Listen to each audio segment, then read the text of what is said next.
నన్ను చిరంజీవి గారు అడిగారు ఇదే క్వశ్చన్. చెప్పా కదా సార్ చెప్పారు. అవును.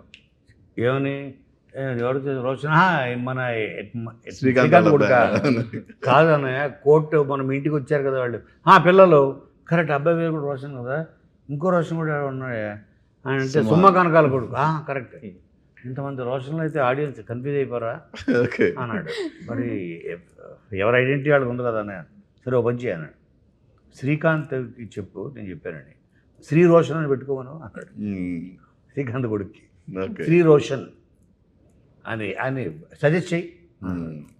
నేను చెప్పాను నేను శ్రీకాంత్కి, నీ చిరంజీవి గారు నామకరణం చేశారయ్యా ఆయన సజెస్ట్ చేయమన్నాడు. శ్రీ రోషన్ బాగుంటుందిగా, హర్ష రోషన్, శ్రీ రోషన్, అలాగే సుమా రోషన్, ఇంకోటేదో రోషన్ కనకాల ఇలా అంటే అన్నాడు. లేదు మేము జాతకాలు గ్రహాలు అన్నీ చూసి మేఘ కూడా ఉండకూడదు అని ఓన్లీ రోషన్, ఇంటి పేరు కూడా వద్దు అన్నాడు మా సిద్ధాంతి అన్నాడు శ్రీకాంత్.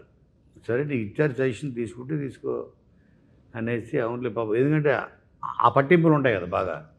అతని జాతకం ప్రకారం ఓన్లీ రోషన్ ఉండాలంట.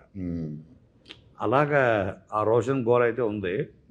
వీళ్ళు ఏదో ఒక దగ్గర కూర్చొని సెటిల్మెంట్ చేసుకోవడం బెటర్. అదే సార్ నాకు పుట్టంగానే పెట్టిన పేరు హర్ష్ రోషన్, సో అందరూ రోషన్ అని అలా. సో రిలీజ్ దగ్గర పడింది, ప్రొడ్యూసర్గా ఏంటి ఇప్పుడు ఇవాళ రేపు చిన్న సినిమాలు రిలీజ్ అవ్వాలంటే చాలా కష్టాలు. మీరు ఆల్రెడీ చెప్పేశారు అంత హ్యాపీ ఫుల్ అని. అంటే ప్రొడ్యూసర్గా మీకు నుంచి నా ప్లానింగ్ ఎలా, అందుకే ఎంత ప్రాఫిట్లో ఉన్నారని అడుగుతాను. అదే నా ప్లానింగ్ ఎలా ఉందంటే నేను మొత్తం 2 రాష్ట్రాలు ఎవ్రీథింగ్ నేనైతే ఫస్ట్ 100% సేఫ్టీలోకి వచ్చి మిగిలిన ప్రతి రూపాయి పబ్లిసిటీకి పెట్టేసి what ever comes from theatres. NRI అంటే 20% వాళ్ళకి వెళ్తుంది, 80% ప్రొడ్యూసర్కి వస్తుంది. సో అంటే మనకెంత సినిమా రిలీజ్ అవుతున్నట్టు ఇంక్లూడింగ్ ఓవర్సీస్, దాని మీద ఎక్కువ బ్యాంక్ అయ్యా.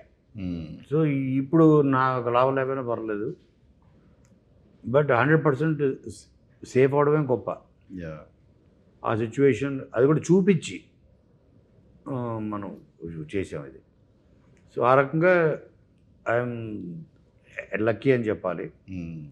రేపొద్దున థియేటర్లో బ్లాక్ బస్టర్ అయితే ఫస్ట్ వాళ్ళు స్విట్జర్లాండ్ తీసుకెళ్ళి డబ్బులు సంపాదిస్తే వాళ్ళిద్దరు హ్యాపీ, ఆ తర్వాత నేను.